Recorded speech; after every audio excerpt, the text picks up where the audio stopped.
Académie de la Nouvelle Conscience. Je vais vous parler aujourd'hui de la guérison.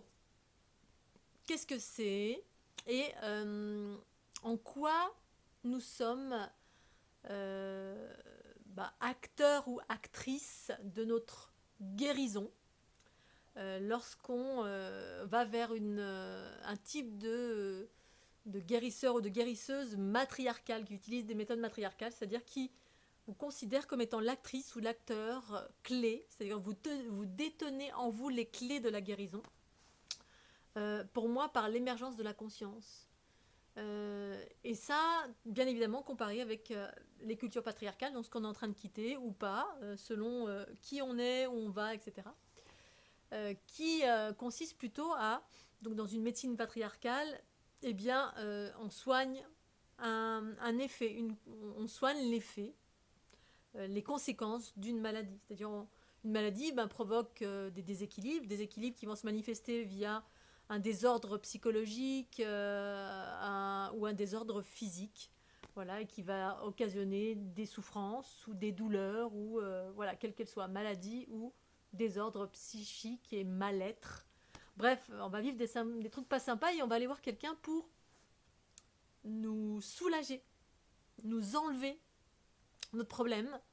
Mais cette personne, si elle est dans le patriarcat, alors qui est-ce que c'est? Parce que ça a un intérêt d'aller voir quelqu'un qui nous soulage. Hein.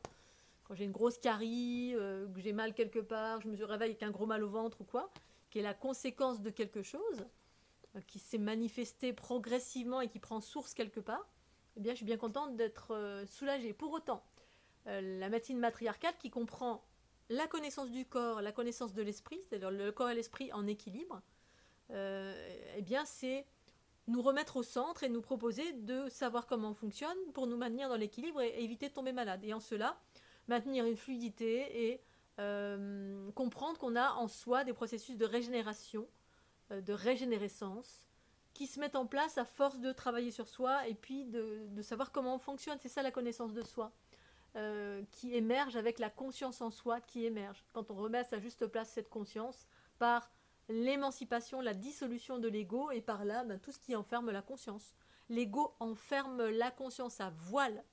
C'est la connaissance extérieure, les influences extérieures, les bagages extérieurs, ou nos propres bagages qu'on s'est récupérés de vie en vie, si tant est que les incarnations soient justes et parfaites. Hein, il y en a pas mal qui remettent en question la loi karmique.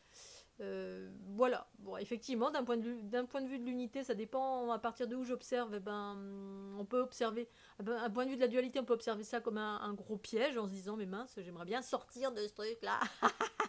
Et pas retourner dans le cycle karmique à chaque fois et revivre des choses pas cool. Et d'un point de vue de l'unité, c'est comme une école de petits enfants qui apprennent à aller vers la connaissance de soi en ayant expérimenté la connaissance extérieure. La connaissance extérieure, on est un enfant, c'est-à-dire un enfant, et puis qui va, quand ça va pas, on va voir maman, maman, tu peux m'aider, ou papa, tu peux m'enlever, ou tu peux, voilà, on veut te consoler, on veut être aidé, bref, on a besoin d'aide parce qu'on ne sait pas comment les choses fonctionnent, et ne pas savoir, c'est ça l'inconscient. On ne sait pas, on n'a pas conscience de notre aspect le plus vaste, comment on s'inscrit dans le monde, comment fonctionne l'univers au-delà de la matérialité, l'invisible, les énergies, comment ça circule, la source, les conséquences de nos pensées, paroles et actions, comment se maintenir en état. On ne nous apprend pas tout ça. C'est normal, ça fait partie d'un cycle évolutif et on est en train d'aller vers ça pour générer plus d'harmonie, d'amour, de joie, d'allégresse, d'abondance, de liberté, bref, que des trucs sympas, en lien avec l'équilibre entre le corps et l'esprit et une connaissance universelle intérieure qui se déploie et qui nous rend totalement autonomes et en cela responsables de notre bien-être, à soi, à nous, et pas le bien-être des autres, le sien en priorité. Mais avant cela, on est dans le patriarcat, et puis quand on a des maladies, eh bien, on ne sait pas pourquoi on est tombé malade, mais il y a une source, voilà. Qu'est-ce qui a fait qu'à un moment donné, j'ai eu mal à la gorge, qu'est-ce qui a fait que, bon, après, on ne parle pas effectivement de tous les trucs qui existent sur la planète, les enfermements qui sont voulus, etc. Mais on peut aussi, une fois que la conscience s'émerge, eh bien, on peut aussi éviter ça dans une certaine mesure. Quand on est à l'écoute de sa guidance, qui sait exactement, qui a une vision illimitée de tout, et qui sait exactement nous emmener dans les chemins justes et bons et parfaits et harmonieux, plutôt que de ne pas savoir et puis potentiellement aller dans des chemins qui vont nous amener à trébucher et en cela souffrir psychologiquement ou physiquement. Et donc, dans ce contexte-là, on va voir un docteur parce que c'est trop tard. C'est-à-dire, il y a eu déjà une forme de dégénérescence en soi, donc de déséquilibre entre le corps et l'esprit. C'est une histoire d'énergie via l'ego, parce qu'on va puiser dans des connaissances extérieures où c'est des aspects inconscients en soi qui résonnent et qui génèrent qui résonnent et qui génèrent des problématiques, donc des basses fréquences qui va nous faire tomber malade et générer ces souffrances. Et là, on va parer au plus pressé, à savoir soulager de la souffrance. J'en peux plus, le mental qui tourne, la souffrance psychologique, les enfermements, on est malheureux, on génère les mêmes schémas dans notre vie privée, on est tout le temps battu, on se fait violer, on se fait agresser, on est rempli de 3 milliards de peurs, on a des maladies. Donc voilà, la souffrance, c'est ça, c'est tout ça. Et puis, ou alors générer nous-mêmes cette souffrance parce qu'on est tout le temps le regard posé sur le négatif, la survie, le passé, on est figé, voilà. On voit toujours des issues négatives pour tout et en cela, ça génère de la souffrance, on n'est pas bien. Et puis au final, on peut aussi se nourrir de la souffrance parce que du coup, on inverse toutes les polarités. Les polarités sont inversées en soi par rapport à l'unité, inversées par rapport à quelque chose, sinon voilà, il n'y a pas d'inversion. L'unité, on vibre en haute fréquence, c'est positif, c'est joyeux, c'est libre, tout est possible, c'est génial. Et le patriarcal, la séparation, c'est l'inverse.